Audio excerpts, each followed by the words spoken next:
రంగపురం అనే గ్రామంలో శంకరయ్య శాంతమ్మ దంపతులున్నారు. వాళ్ళకి పెద్ద కొడుకు మహేష్, కోడలు కాంచన, చిన్న కొడుకు కార్తిక్, కూతురు సంధ్య ఉన్నారు. వీళ్ళకి పెద్దగా ఆస్తిపాస్తులు లేకపోయినా ఒక మామిడి తోట ఉంది. ఉన్న ఒకే ఒక ఆస్తి మామిడి తోట కావటం వల్ల ఆ మామిడి తోటంటే శంకరయ్య శాంతమ్మ దంపతులకు ప్రాణం. అందరూ దానిమీదే జీవనం సాగిస్తూ ఉండేవాళ్లు. సంధ్యకి పెళ్ళై సిటీలో ఉంటుంది. ఆమెకి 2 పిల్లలు. వాళ్ల పేర్లు రిత్విక్, సారిక. ఎండాకాలం సెలవులొచ్చాయంటే చాలు సంధ్య పిల్లల్ని తీసుకుని రంగాపురం వచ్చేస్తుంది. సంధ్య భర్త కౌశిక్ సిటీలో జాబ్ చేస్తున్నాడు. సెలవులు దొరకటం కష్టం కావడంతో ఆ ఊరికి రాక చాలా ఏళ్లయింది. ఈసారి వేసవి సెలవులు రానే వచ్చాయి. శంకరయ్య శాంతమ్మ సంధ్యకి ఫోన్ చేస్తూ, హలో అమ్మా సంధ్య, ఎలా ఉన్నావు తల్లి? అల్లుడు గారు బాగున్నారా? పిల్లలు, మీ అత్తగారు అందరూ బాగున్నారా? అలా అడిగే బదులు అందరూ బావున్నారా అని అడగొచ్చు కదండి. ఇలా పేరు పేరున అడగాల ఏంటి? ఆగవే, నేను ఆ అమ్మాయితో మాట్లాడుతున్నా కదా. హా నాన్న, మేమందరం బావున్నాం. మీరంతా బావున్నారా? ఆ అందరం బాగున్నాం తల్లి. వేసవి సెలవులొచ్చాయి కదా, ఎప్పుడొస్తున్నారని అడగడానికి ఫోన్ చేశా. రేపే బయలుదేరుతున్నాం నాన్న. సరే, ఓసారి ఆ ఫోన్ ఇవ్వండి. అమ్మా సంధ్య, తొందరగా రండమ్మా, పిల్లల్ని చూడాలనిపిస్తుంది. అలాగే నీకొక విషయం చెప్పబోతున్నాను. నోరు తీపి చేసుకోవడానికి చక్కెర పక్కనే పెట్టుకో. ఏంటమ్మా అంత తీపి వార్త? పెళ్ళై ఇన్నేళ్లైనా కాంచనకి పిల్లలు పుట్టలేదని బాధపడుతూ ఉన్నాంగా. అవునమ్మా, అన్నయ్య వదినని చూస్తే చాలా బాధగా అనిపిస్తుంది. సెలవులకి పిల్లల్ని తీసుకొచ్చిన ప్రతిసారి వదిన వాళ్లతో బాగా ఆడుకుంటుంది. కానీ తనకు అదృష్టం దొరకలేదని చిన్న వెలితి అన్నయ్య వదిన మొహంలో కనిపిస్తూనే ఉంటుంది. ఇప్పుడింకా బాధ లేదమ్మా. కాంచన నెల తప్పింది, 3వ నెల. నిజమా అమ్మా? ఇంతకాలానికి ఎంత మంచి శుభవార్త విన్నానో. నాకిప్పుడే వచ్చేయాలనుంది, వదినని చూడాలనుంది. నేను పెళ్లి చేసుకుని వెళ్ళిపోతున్నప్పుడు మీ అందరినీ ఎవరు చూసుకుంటారా అని బాధగా ఉండేది. తను మన ఇంటికొచ్చిన తరువాత నేను లేని లోటు తెలియకుండా మిమ్మల్ని చూసుకుంటుంది. వదిన చాలా మంచిదమ్మా. అవును సంధ్య, నువ్వు మా దగ్గర లేవన్న లోటుని కాంచన చాలా వరకు తగ్గించింది. కాంచనతో ఒకసారి మాట్లాడతావా? లేదమ్మా, రేపు డైరెక్ట్గా వచ్చిన తరువాత తన కళ్ళలో ఆనందం నేను ఎదురుగా చూడాలి. ఏసారైనా అల్లుడు గారు వస్తున్నారా? ఏంటో ఎప్పుడూ ఆ పని మీదే పడి ఈ ఊరికి రావటమే మానేశారు. అల్లుడు గారిని చూసి చాలా కాలం అయ్యింది. ఎప్పుడూ ఆ వీడియో కాల్లో చూడడమే సరిపోయింది. అల్లుడు గారిని కూడా తీసుకురమ్మా. ఈసారి ఆయన కూడా ఒక వారం రోజులు లీవ్ పెట్టుకున్నారమ్మా. రేపందరం కలిసే వస్తున్నాం. సరే ఉంటానమ్మా, లగేజ్ అంతా ప్యాక్ చేసుకోవాలి. నాన్నకి కూడా బాయ్ చెప్పు. మంచిదమ్మా, సర్దుకో, ఉంటాను. కాంచనా, మహేషా, ఒరే కార్తీకు, అందరూ ఒకసారి ఇలా రండి. అందరూ హాల్లోకొచ్చారు. ఏంటత్తయ్య గారు, కాఫీ ఏమైనా తీసుకురానా? కాఫీ కోసం అయితే మమ్మల్ని ఎందుకు పిలుస్తుంది కాంచన? అమ్మ ఇంత గట్టిగా అరిచి పిలిచిందంటే నాన్నగారు కూడా పక్కనే ఉన్నారు కాబట్టి వీళ్ళిద్దరికీ మళ్ళీ ఏదైనా గొడవ జరిగి ఉండొచ్చు అనుకుంటున్నా. అంటే ఏంట్రా? ఇప్పుడు మీ అమ్మని కదిలించుకొని బయట దేశాల్లో జరుగుతున్న యుద్ధాన్ని ఇంట్లో పెట్టుకోమంటావా? అయినా ఆ దేశాల్లో మీ అమ్మ లేదు కాబట్టి అలా కొట్టుకుంటున్నారు. ఒక్కసారి మీ అమ్మని అక్కడికి పంపిస్తే ఆ దేశ అధినేతల నోరు కూడా దెబ్బకు మూయించేస్తుంది. అంటే ఏంటి, నన్ను సూర్యకాంతం అంటున్నారా? అమ్మమ్మా, అంత మాట అంటానా? ఆ సూర్యకాంతమే నిన్ను చూసి నేర్చుకుంటుందా అంటున్నాను. కార్తీక్ అన్నట్టు గొడవ జరిగిన తరువాత పిలిచారనుకున్నాం. గొడవ పెట్టుకునేది చూడ్డానికి పిలిచారా అత్తయ్యా? కోడలు పిల్ల, నువ్వు కూడానా? అది సరేగాని ఈ పూటకి మందులు వేసుకున్నావా? సారీ అత్తయ్యా, వేసుకున్నాను. ఇంతకీ ఎందుకమ్మా పిలిచావు? రేపు సంధ్య, అల్లుడు గారు, పిల్లలు వస్తున్నారంట. చాలా రోజుల తరువాత అల్లుడు గారికి రావడానికి వీలు కుదిరింది. అది చెప్పడానికే పిలిచాను. వాళ్ళకి కావలసిన ఏర్పాట్లన్నీ చేసి తొందరగా పడుకోండి. మరుసటి రోజు సంధ్య, కౌశిక్ పిల్లలు వస్తారు. ఇల్లంతా పండుగ వాతావరణంలా మారిపోయింది. సంధ్య కాంచనని చూసి, అమ్మ అంతా చెప్పిందొదినా, చాలా సంతోషంగా ఉంది. నీ కళ్ళలో ఆనందం ఎదురుగా చూడాలని నిన్నటి నుండి ఎంత ఓపిక పట్టానో తెలుసా? కంగ్రాట్స్ వదినా. నా తరపున కూడా చెల్లెమ్మ బావగారికి కంగ్రాచులేషన్స్. మీకిద్దరికీ కవల పిల్లలు ఒకేసారి పుట్టి ఈ ఇల్లంతా గోలతో నిండిపోవాలని మనస్ఫూర్తిగా కోరుకుంటున్నా. Thank you Sandhya. Thank you అన్నయ్య. సరే, భోజనం ఏర్పాటు చేశాను, తిందాం పదండి. అందరూ కలిసి కూర్చొని భోంచేస్తూ ఏంటి బావగారు ఇంకా సిటీ విశేషాలు? ఆ సిటీలో విశేషాలు మాట్లాడుకోవడానికి కూడా ఏమైనా ఉంటాయా బావగారు? అంతా ఉరుగుల పరుగుల జీవితం, ఏముండదు. ఇక్కడ మిమ్మల్ని చూస్తుంటే అనిపిస్తుంది ఇంత ప్రశాంతమైన జీవితం ఎక్కడా దొరకదని. మేం కూడా ఇక్కడికి వచ్చి సెటిల్ అయితే బాగుంటుందనిపిస్తుంది. మరింకెందుకు ఆలస్యం బావా, ఇప్పుడే వచ్చేసరిగా, ఇక తిరిగి వెళ్లకుండా ఉంటే సరిపోతుంది. అబ్బా చమత్కారుడివే, మీరదే జరిగేలా చేసేట్టున్నారే. మావయ్య గారు, ఇంతకీ ఈసారి మామిడి పంట ఎలా ఉందండి? ప్రతిసారి కంటే ఈసారి కాపు చాలా బాగా వచ్చింది అల్లుడు గారు. ఇదిగో ఇప్పుడు మీరు తింటున్న మామిడికాయ పప్పు, మామిడికాయ పచ్చడి, ఆ పండ్లు మన తోటలోవే. తాతయ్య, మమ్మల్ని రేపు తోటకి తీసుకెళ్తారా? తీసుకువెళ్ళటం కాదు పిల్లలు, రేపటి నుండి మనం అక్కడే వండుకొని తిని ఆ చెట్ల కింద పడుకొని పక్కనున్న కాలువలో ఆడుకుంటూ ఉండటమే. ఇక మీరు వెళ్ళిపోయేదాకా రోజు అదే పని. ఈ రోజు ప్రయాణం చేసి బాగా అలసిపోయి ఉంటారు. ఇక అందరూ తిని వెళ్ళి రెస్ట్ తీసుకోండి. పొద్దున్నే మామిడి తోట దగ్గరికి వెళ్ళాలి. మరుసటి రోజు అందరూ మామిడి తోట దగ్గరికి వెళ్లారు. అక్కడే వంటలు చేస్తూ, స్నానాలు చేస్తూ, ఆ చెట్ల నీడకి పడుకొని ఎంజాయ్ చేస్తూ ఉన్నారు. మావయ్య, నాకు ఆ పైనున్న మామిడికాయ కావాలి. నాకు కూడా మావయ్య. మావయ్యని కాదురా అడగాల్సింది, ఇక్కడున్న మీ నాన్నగారిని అడగండి. ఆ చెట్టు పైకెక్కి మామిడికాయ కోసుకురమ్మనండి. ఆగవే, ఇప్పుడు వాళ్ళకి లేనిపోని ఆలోచనలు పెడతావు. ఆ చెట్లెక్కి మామిడికాయలు కోయటం కంటే ఆఫీస్కి సీఈఓ అవటమే చాలా ఈజీ. మరీ అంత కష్టమేం కాదులే అన్నయ్య. కర్ర పెట్టి లాగినా కూడా పండొచ్చి చేతిలో పడుతుంది. ఇదిగో చూడండి, నేను కోసుకొచ్చాను. ఉప్పు కారం అద్ది మరీ తెచ్చాను, అందరూ తినండి. అబ్బా, ఎంత పుల్లగా, ఎంత రుచిగా ఉందో వదినా. ఈ పులుపుకి ఈ కారం తగులుతుంటే రుచి లేకుండా నిద్రపోయిన నాలుక నాగుపాములా డాన్స్ వేస్తూ నోట్లో లాలాజలం ఊరిస్తుంది. కరెక్ట్గా చెప్పావు సంధ్య, నా మనసులో కూడా అలాగే అనుకుంటున్నా.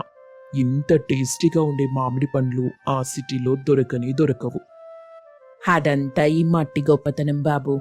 ఈ మామిడి తోటంటే మాకు ప్రాణం, కాబట్టి చాలా జాగ్రత్తగా చూసుకుంటాం. ఈ నేల కూడా మనకంతే రుచికరమైన పంటనందిస్తుంది. నువ్వు చెప్పింది నిజమమ్మా. ఆయన గారు చెప్పినట్టు అక్కడ మామిడి పండ్లు తెచ్చి పప్పుండినా కూడా అసలు ఈ రుచే రాదు. పిల్లలు, మీకు కూడా మామిడికాయ ముక్కలు నచ్చాయా? సూపర్గా ఉన్నాయత్తా. మౌత్ మొత్తం వాటర్తో ఫిల్ అయిపోయింది. చాలా జాలీగా ఉంది ఇక్కడ. మా ఫ్రెండ్స్ అందరికీ చెప్తాను ఈ విషయం. అత్తా, నాకింకా కావాలి. ఇదిగో, ఇవి మొత్తం మీకే, మీకు నచ్చినన్ని తినండి. బావగారు, ఇంకా ఇక్కడ తాటి ముంజలు కూడా దొరుకుతాయి. రేపు వాటిని కూడా తీసుకొస్తాను. ఇంకా మీరున్నన్ని రోజులు ఏమేం కావాలో ఆర్డర్ ఇసి మరీ తినండి. మళ్ళీ మీరెప్పుడొస్తారో ఏంటో, ఇప్పుడు రావడానికే ఇన్ని రోజులు తీసుకున్నారు. నిజమే బావా, అప్పుడప్పుడు సెలవులు పెట్టి ఇలా అందరితో సరదాగా గడిపెళ్తే బావుంటుంది కదా. నాకు రావాలనుంటుంది బావలు, కానీ ఏం చేస్తాం, సెలవులు దొరకవు. ఈ వారం రోజులు సెలవుల కోసం 6 నెలల ముందే అప్లై చేశాను. అలా ఉంటాయి మా కార్పొరేట్ జాబ్స్. ఆ ఏసీ గదుల్లో ఉండి ఉండి చికాగ్గా ఉంటుంది. ఇలా ఈ చెట్ల నీడలో కూర్చొని హాయిగా ఇక్కడే వండుకొని తింటూ ఇంత చల్లని స్వచ్ఛమైన గాలి పీలుస్తుంటే మనసుకి కూడా చాలా ప్రశాంతంగా ఉంది. వీటిని వదులుకోవాలని నాకేమైనా ఉంటుందా చెప్పండి? కానీ ఈసారి నుండి తప్పకుండా సంధ్యా పిల్లలతో పాటు నేను కూడా వస్తాను. అందులోనూ ఈసారి ఇంకో బుడతడు రాబోతున్నాడు. మరి రాకుండా ఉంటాడా? ఏం వదినా, బాబు కావాలా పాప కావాలా? ఎవరైనా ఓకే సంధ్య. నీలాంటి ఒక అర్థం చేసుకునే ఆడపిల్లైనా సరే, కౌశిక్ లాగా అల్లరి చేసే మగపిల్లాడైనా సరే. మరి మహేష్ బావా, నీకెవరు కావాలి? నాకు మాత్రం కాంచన లాంటి అందమైన ఆడపిల్ల కావాలి. ముందుగా ఇంటికి మహాలక్ష్మి పుట్టాలి. దానికన్నీ నా పోలికలే రావాలి. అంటే ఏంటే, నాలా ఇంకో మగాడు బలైపోవాలా? ఎందుకే మా మగాళ్ళ అణచివేతకు కంకణం కట్టుకున్నావు? మేమేం పాపం చేశాం? ఆడపిల్ల పుట్టాలన్నంత వరకు బానే ఉంది, కానీ నీ పోలికలు రావాలనుకోవడమేంటి? ఇప్పుడు కడుపులో ఉన్న ఆ పాప విందే అనుకో, బయటకొచ్చి మా నానమ్మ చాలా మంచిదేమో, నేను తనలా అవ్వాలి అని అనుకోదు. అమ్మా కాంచన, మీ అత్తయ్య చెప్పింది కదా అని నువ్వు మొహమాట పడి పాపని మీ అత్తగారిలా తయారు చేయకమ్మా. ఊరుకోండి మావయ్య, ఎప్పుడూ అత్తయ్యని ఏడిపిస్తూనే ఉంటారు. అది ఏడిపించటం కాదమ్మా, మీ అత్తగారి మీద నాకున్న ప్రేమ. కొన్ని సంవత్సరాల నుండి తనతో ఇలా గొడవ పడటం అలవాటైపోయింది. అది బుడుక్కుంటూ నన్ను ఒక మాట అంటే చాలా సరదాగా అనిపిస్తుంది. అందుకే అలా మాట్లాడతాను. ఏం శాంతం, ఫీల్ అయ్యావా? నేనెందుకు ఫీల్ అవుతాను? తిరిగి నేను కూడా అంటున్నానుగా, మీరు నన్ను ఏదైనా అంటేనే కదా నేను మిమ్మల్ని తిరిగి అనగలను, లేదంటే నాకు బోర్ కొట్టేయదు. అదిగో విన్నారా, మీరంతా విన్నారుగా. ఇది నన్ను అనడం కోసమే మీ అమ్మ ఎదురు చూస్తూ ఉంటుందంట. ఇక జీవితం మొత్తం నాకు రక్షణ లేనట్టే. చాలే, ఇంకా ఆపండి మీ చాడీలు.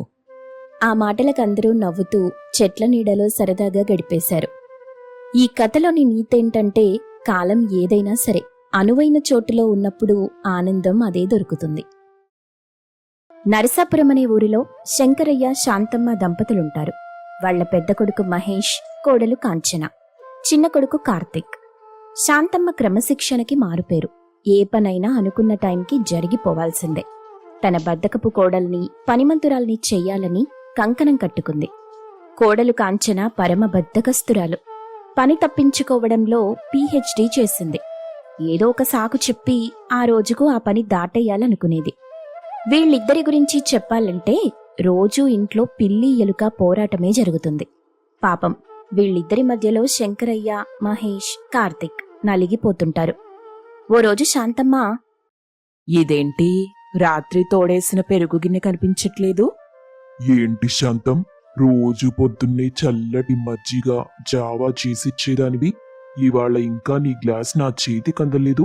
ఎందుకో ఏదో వెతుకుతున్నట్టున్నావు. ఏం పోగొట్టుకున్నావేంటి? జావ కాచి పెట్టానండి, మజ్జిగ కలుపుదామనుకుంటే రాత్రి తోడు పెట్టిన పెరుగు గిన్నె కనిపించట్లేదు. ఒకవేళ రాత్రి తోడు పెట్టడం మర్చిపోయావేమో. అదేమైనా ఒకరోజు పనా అండి మర్చిపోవడానికి? ప్రతిరోజు మీకు జావ కాచిస్తున్నానుగా, అంటే పెరుగు లేకుండానే చెయ్యగలనా? అలాంటిది తోడు పెట్టడం మర్చిపోతానా? అప్పుడే అక్కడికి మహేష్, కార్తిక్ వచ్చారు. అమ్మా, కొంచెం బయటికెళ్ళి పనుంది. నా జావ గ్లాస్ నాకిస్తే తాగి వెళ్ళిపోతాను. అన్నయ్య, నువ్వు జావ అడిగిన తరువాత కూడా అమ్మ పట్టించుకోకుండా ఏదో వెతుకుతున్నట్టుంది చూడు. ఏం లేదురా, రాత్రి పెరుగు తోడు పెట్టిందంట, ఇప్పుడు ఆ గిన్నె కనిపించట్లేదని వెతుకుతుంది. వంపదీసి మన ఇంట్లో దొంగలేమైనా పడ్డారా? ఒరేయ్, దొంగలు పడితే పెరుగు గిన్నె ఎత్తుకెళ్ళి ఏం చేసుకుంటారా? ఏమో, ఇది ఎండాకాలం అన్నయ్యా, పెరుగుకే ఎక్కువ డిమాండ్ ఉంటుంది. బంగారం దేముంది, ఎప్పుడైనా కొట్టేయొచ్చు. కానీ ఎండల వేడి తట్టుకోవాలంటే పెరుగు గిన్నెనే దొంగిలించాలి. ఏడ్చినట్టున్నాయి నీ తెలివితేటలు. కాంచన ఎక్కడైనా పెట్టిందేమో కనుక్కుందామాగు. కాంచనా, కాంచనా, ఒకసారిలారా. ఏంటి అందరూ ఒక చోట కూడారు? అందరూ కలిసి నా చేత ఏదైనా పని చేయించాలనుకుంటున్నారా ఏంటి? మీ పప్పులేం నా దగ్గర ఉడకవు. నేనే పని చెయ్యనుగా. అమ్మా బంగారు కోడలు తల్లి, ఏది నీ ముఖం ఒక్కసారి ఇటు తిరిగి చూపించమ్మా. ఏంటో అత్తయ్య, నేను చాలా అందంగా ఉండటం నా తప్పే. అందుకని అందరూ నన్ను చూడడం కోసం ఇలా ఒక్కచోట చేరారా? అయినా నా అందం అలాంటిదిలే, మీరేం చేయగలరు? కొంచెం సేపు నీ అందం సంగతి పక్కన పెట్టి ఆ మూతికి ఆ పెరుగు మీసాలేంటమ్మా? అదా, ఓ అదా అత్తయ్యా, రాత్రంతా రూంలో ఒక్కటే వేడి. అది తట్టుకోలేక ఏం చేయాలో అర్థం కాక కొంచెం కడుపుని చల్లబరుద్దామని కిచెన్లోకొస్తే పెరుగు కనిపించింది. అంతే, రూంలోకి తీసుకెళ్లి తినేశాను. మొత్తం తినేసావా అమ్మా? మరి కడుపు చల్లబడిందా? కొంచెం కూడా వదలకుండా మొత్తం తినేశానత్తయ్యా. కడుపంతా ఐస్ ముక్కలున్నట్టు చల్లగా ఉంది. కానీ మా అందరికీ ఇక్కడ మండిపోతుంది. ఉన్న పెరుగంతా నువ్వు ఒక్కదానివే తినేస్తే జావలో ఏం కలపాలి? అయినా నీకు కావాలంటే రాత్రి కొంచెం తోడు పెట్టుకుని ఉండొచ్చుగా. ఇప్పుడు వీళ్ళందరికీ జావలో ఏం కలిపివ్వాలి? అయినా తినే ముందు ఒకసారి నన్ను అడగాలి కదా. ఏంటత్తయ్యా, పొద్దున్నే ఆ సూర్యుడి కంటే మీరే ఎక్కువ వేడిగా ఉన్నారు. అయినా నాకు తోడు పెట్టడం చేతనైతే ఇక్కడున్న ఈ గిన్నెలో పెరుగెందుకు తింటాను? సరే, ఏదో తెలియక తిన్నాను. రేపటి నుండి మీ చేత ఎక్కువ పెరుగు తోడు పెట్టిస్తాన్లే. అంతేగాని నువ్వు మాత్రం తోడు పెట్టటం నేర్చుకోనంటావు. పోనీలే శాంతం, ఏదో చిన్నపిల్ల చిన్నగా అన్ని పనులు నేర్చుకుంటుందిలే. ఇదిగో మావయ్య, మీరు ఆవేశపడి మాటివ్వకండి. నాకసలే పని ఫోబియా ఉంది. నీకు పట్టింది ఫోబియా కాదే, అది బద్ధకపు జబ్బు. దాన్ని వదిలిస్తే సరిపోతుంది. ఇదిగో మామిడికాయల్ని ముక్కలు కొట్టిపెట్టు, పచ్చడి కలపాలి. కానీ నాకు ముక్కలు కొట్టటం రాదు కదా అత్తయ్యా. అవును కదా కోడలా, పోనీలే, నువ్వు ముక్కలు కొట్టొద్దులే, నేనే కొట్టేస్తాను. అబ్బా, మా అత్తయ్య ఎంత మంచిదో. చాలా థ్యాంక్స్ అత్తయ్యా. నేనెళ్ళి ఏసీ వేసుకుని రూంలో కూర్చుంటాను. బయట అసలే వేడిగా ఉంది. ఏంటి శాంతం, నువ్వే కాంచనని పని చెయ్యొద్దని చెప్పావా? నీలో ఇంత మార్పా? అమ్మా, అలా అనే రకం కాదు నాన్న. ఇందులో ఏదో తిరకాసుంది. కొంచెం వెయిట్ చెయ్యండి, నిజం బయటకొస్తుంది. నేనే చెప్తున్నాగా, నువ్వేం మామిడికాయ ముక్కలు కొట్టకు. కాకపోతే టైం 1 గంట కావస్తుంది, ఇంకా వంటవ్వలేదు. ఆ పప్పు చరుపోయి మీదేసి ఈ పొట్లకాయని ఫ్రై చేసి కూసింత మజ్జిగ చరుచేసి తర్వాత గిన్నెలన్నీ కడిగేసేయ్. మేమొచ్చి తిని పెడతాం. నువ్వెళ్ళి ఆ వంట పని చూడు చాలు. ఇది అసలు ట్విస్ట్. సడన్ గా అమ్మ మారిపోవటమేంటా అనుకున్నా. ఏంటి ఇన్ని పనులా? ఇవన్నీ నేనొక్కదాన్నే చెయ్యాలా అత్తయ్య? దీనికన్నా మామిడికాయ ముక్కలు కొట్టడమే బెటర్. నాకు తెలిసే నీ బద్ధకాన్ని ఎలా దారికి తీసుకురావాలో. వెళ్ళి ఆ మామిడికాయ ముక్కలు కొట్టు పో. అలాగే అక్కడ వేయించిన వాటిని పొడులు చేసిపెట్టు. ఏంటి, ఇది చెయ్యకముందే ఇంకొక పనా? పోనీ వంట చేస్తావా? పొడులే కదా అత్తయ్య, పట్టి పెడతాన్లే. నేను వెళ్తున్నా. నాకు అస్సలే అవతల చాలా పనులున్నాయి. పాపం, కాంచన్కి ఎన్ని కష్టాలొచ్చాయో. పోనీ ఆ పనులన్నీ మీరు చేసి పెట్టకూడదు? పాపం అంట పాపం. పనులన్నీ ఇప్పుడు నేర్చుకోకపోతే ఇంకెప్పుడు నేర్చుకుంటుంది? ఎల్లకాలం నేనుండనుగా వండి పెట్టడానికి. అయినా ఒంటినలా సుఖపెడితే లేనిపోని రోగాలన్నీ రావు. పాతకాలంలో మేము పని చెయ్యబట్టే కదా ఈ వయసులో కూడా ఇంత గట్టిగా ఉన్నాం. అమ్మ చేస్తున్న పని కరెక్టేనా అన్నా? లేదంటే కాంచన రోజు రోజుకి మరీ బద్ధకంగా తయారవుతుంది. అయినా ఈ ఎండలకి ఇంటి పనులన్నీ అమ్మ ఒక్కతే చేస్తుంటే అదేమో ఏసీలో కాలు మీద కాలేసుకుని కూర్చొని ఇంకా నన్ను భోజనానికి కూడా అక్కడికే తీసుకొచ్చి పెట్టమని అడుగుతుంది. కాబట్టి అమ్మా, నువ్వే ఎలాగైనా దాని బద్ధకం పోగొట్టాలి. అవునన్నయ్యా, వదిన బద్ధకాన్ని చూసిన తరువాత పెళ్లి చేసుకోవాలంటేనే భయంగా ఉంది నాకు. ఇవ్వాలేముందిరా, వట్టి మామిడికాయ ముక్కలు మాత్రమే కొట్టిస్తున్నా. రేపు చూడు, దాని చేత ఎండలో వడియాలు పెట్టిస్తా. అయితే రేపటి తమాషా చూడాల్సిందే. మరుసటి రోజు కాంచనని పిలిచి, ఈ వడియాల పిండి పైకి తీసుకెళ్లి వడియాలు పెట్టిరా. దెబ్బకున్న బద్ధకమంతా కట్టగట్టుకుపోతుంది. నేను వడియాలు ఆరపెట్టి రావాలా? నా వల్ల కాదత్తయ్యా. అయినా నేను పెడితే వడియాలు ఒక్కొక్కటి ఒక్కొక్క షేప్లో వస్తాయి. కాదు కూడదంటే కాళ్ళు విరగ్గొడతాను. అవి ఏ షేప్లో వచ్చినా నేను నూనెలో వేయించి మారుస్తాను గాని నువ్వీరోజు ఈ వడియాలు పెట్టలేదంటే ఒకరోజంతా పెద్దోడితో పాటు పొలం పనికి పంపిస్తా. ఏది కావాలో నువ్వే నిర్ణయించుకో మరి. మీరంత హార్ష్గా మాట్లాడకండి అత్తయ్యా. అయినా ఆ పొలం పని కంటే ఈ వడియాలు పెట్టడమే బెటర్. ఎలాగైనా కష్టపడి ఈ ఒక్క పూటకి పని చేస్తా. కానీ ఇవాళంతా నాకు ఇంకా వేరే పని కూడా చెప్పడానికి వీల్లేదు. మీకు ఈ డీల్ ఓకే అయితే నేను వడియాలు పెడతాను. వదినా, అమ్మకి కోపం రాకముందే తొందరగా గిన్నె తీసుకొని ఇక్కడి నుండి వెళ్ళిపో. లేదంటే మాతో పాటు పొలం పనికి రావాల్సి ఉంటుంది. ఇదిగో వెళ్తున్నా, ఆ గిన్నెటివ్వండి అత్తయ్యా అని కాంచన బలవంతంగా పైకెళ్ళి ఎర్రటి ఎండలో వడియాలు పెట్టి ఇంట్లోకొచ్చింది. ఇదిగో శాంతం, నీకోసం ఎవరొచ్చారో చూడు. ఎవరమ్మా నువ్వు? ఏం కావాలి నీకు? ముందొక గ్లాస్ నీళ్ళిప్పించండి, చాలా ఆయాసంగా ఉంది. ఎండాకాలం కదమ్మా, బాగా దాహం వేసినట్టుంది పాపం. కార్తీక్, ఒక గ్లాస్ నీళ్లు తెచ్చామెకివ్వరా? ఎంత ఎండన పడొచ్చారో ఏంటో. ఇదిగోండి, ముందు నీళ్లు తాగండి, చాలా ఆయాసపడుతున్నారు. ఇంతకీ ఎవరమ్మా నువ్వు? ఎండలు మండిపోతున్నాయి, బయట తిరగొద్దని ప్రభుత్వం ఆదేశాలు జారీ చేసిందిగా. మరి నువ్వే పని మీదొచ్చావిటూ? అత్తయ్య, నేను నీ ముద్దుల కోడలు కాంచనని. ఏంటి నువ్వు మా కాంచనవా? అదేంటే ఒడియాలు పెడతానని వెళ్ళావు, పార్లర్కెళ్ళి బ్లాక్ ట్యాన్ ఫేషియల్ చేయించుకొని వచ్చావా? నిన్ను వడియాలు పెట్టమంటే టాన్ ఫేషియల్ చేయించుకుని వస్తావంటే ఉండు నీ పని చెప్తా. చాలే ఆపండి మీరందరూ. నన్ను చూస్తే ఫేషియల్ చేయించుకొని వచ్చిన దానిలా కనిపిస్తున్నానా? పైకెళ్ళి వడియాలు పెట్టొచ్చాను. వడియాలు పెట్టేలోపు ఎండకి ఇదిగో ఇలా నల్లగా అయిపోయాను. అప్పటికి చెప్తూనే ఉన్నా నేను వెళ్ళనని. ఒక్కరు కూడా నా మాట వినలేదు. ఇప్పుడు చూడండి, మీరెవ్వరూ నన్ను గుర్తుపట్టకుండా అయిపోయాను. వదినా, ఒక్కరోజు పని చేస్తేనే రిజల్ట్ ఇలా వచ్చిందంటే ఇక రోజు పని చేస్తే ఏమైపోతావు వదినా? రోజు ఆ ఏసీ గదుల్లో కూర్చొని ఒళ్ళు కదలకుండా ఒకసారి బయటికెళ్తే ఇదిగో ఇలాగే ఉంటుంది. ఏం కాదులేమ్మా, కాస్త నల్లబడ్డావంతే. ఇలా ఏడాదిలో ఒక్కరోజు బయటికెళ్తే ఆ సూర్యుడు మాత్రం నిన్ను గుర్తుపట్టద్దు. ఏదో మా మనిషి జాతిలోకి కొత్త గ్రహాంతరవాసి వచ్చుంటుందని ఫోకస్ అంతా నీ మీద పెట్టినట్టున్నాడు. అప్పుడప్పుడు కాస్త సూర్య భగవానుడికి మొహం చూపిస్తూ ఉండాలి. అయినా నా కోడలు నల్లబడ్డా కూడా అందంగానే ఉందిలే. వదినా, ఇలాగే రోజు ఎండకి వెళ్ళిరండి. మాకు కూడా ఇంట్లో ఒక కొత్త మనిషిని చూస్తున్నట్టు ఉంటుంది. మీరంతా కావాలని నన్ను ఏడిపిస్తున్నారు కదా. ఇక చాలే, ఆపండిరా, కోడలి పిల్ల బాధపడుతుంది. కానీ కార్తీక్ చెప్పినట్టు రోజుకొకసారి ఎండకి వెళ్ళిరా అమ్మా. మాకు కూడా కొత్త వ్యక్తులతో మాట్లాడుతున్న ఫీలింగ్ బాగుంది. మావయ్య, మీరు కూడానా? రేపటి నుండి చూడండి, నేను నా బద్ధకాన్నంతా పక్కకి పడేసి అత్తగారిని కూడా పక్కన కూర్చోబెట్టి ఇంటి పనంతా ఒక్కదాన్నే చేస్తాను. ఈ కాంచనంటే ఏంటో మీకు చూపిస్తాను.